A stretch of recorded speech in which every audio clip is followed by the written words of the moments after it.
I want to talk to you for a moment about some tools, five books that I've thrown on a list here that you can look at. But there are so many, uh, short online courses or YouTube type videos or training, like Peacemaking Ministries have training, full training in, being able to resolve conflict. And I know some of you who are listening, or some of you that are part of CCA, actually are probably further along even in some of that stuff than I am. But it's very helpful. But I have found, let me mention five books. One of them is a secular book, but I have found this book, it's a classic. I think it was written in the 80s by a gentleman by the name of Robert Bolton, and it's called People Skills. And it's kind of a neat book. It's the subtitle of it is How to Assert Yourself, Listen to Others, and Resolve Conflicts. And so in the in the first part, and I have found this to be very practical, it talks about communication and the whole idea of listening and the skill set behind that. And it really has helped me. And I've kind of slowly gone through this to kind of let it seep into my soul, because I think this is a massively important skill as a chaplain, a good listening. And then the second part is not the listening part, but the assertion part, how to assert yourself.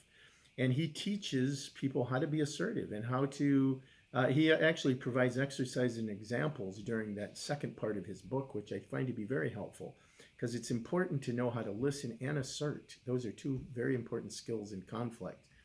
And then the third one, the third section in the book, discusses resolving conflict in constructive ways, and he provides tips on how to deal with difficult people, how to find solutions that are acceptable to all involved. And sometimes you don't resolve a conflict, you simply manage it.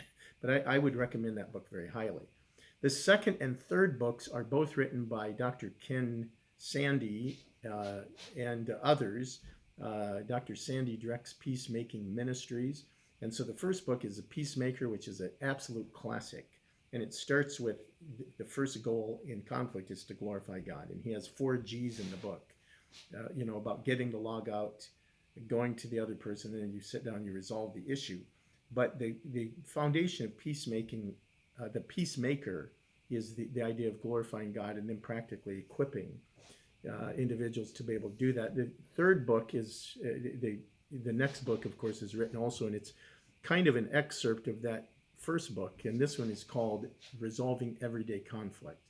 And so he shows how to permanently resolve disputes in your everyday life beyond simply a quick fix, but really deals with how to have sort of transformative resolution with family members, co-workers, and fellow believers. And it's a very practical book. Fourth book was recommended actually by one of the regional directors, and that's how I came across this. Jeff Thompson talked about nonviolent communication by Dr. Marshall Rosenberg. And that's an important thing, the idea that we operate in compassion and empathy. And he basically has a four-part process called observation, that is describing the situation without judgment; feelings, identifying the feelings underneath; thirdly, the needs, identifying the needs that are driving the feelings; and then fourthly, how to make a respectful request that your needs can be met. And I think a lot of times in conflict, people will will burst out and fight because their needs aren't being met, but they don't know how to appropriately express those, or they'll run in for the hills, and there's this gaping hole that hasn't been addressed. And so this teaches really kind of an assertiveness with a gentleness in resolving conflict. And the last one is actually a book I've read numerous times, and we utilize it. Two of the companies actually have a seminar training their employees in conflict resolution and that sort of thing. And it's the book Crucial Conversations. The subtitle is The Tools for Talking When Stakes Are High. And it deals with, and it's, in fact, the ones who've got, the employees, there's dozens of employees I've talked to, and I use this even in playing off the company's utilizing of this strategy. But many times those who go through this, because the company's trying to train them in practically how to work with other employees, but most of them say this is even more helpful for my personal life, and it gives me some tools for that. And so the book basically presents a 4-step process. One is preparing yourself before you have a conversation. Very important.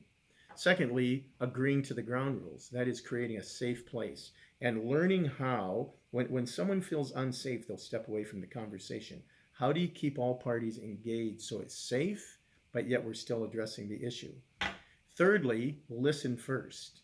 And I think that's one of the things Stephen Covey talked about is seek first to understand, then be understood. And finally, to speak honestly, how to speak honestly. So listening and speaking.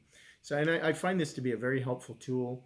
These are 5 resources, and I know there are others, but hopefully that's helpful for you.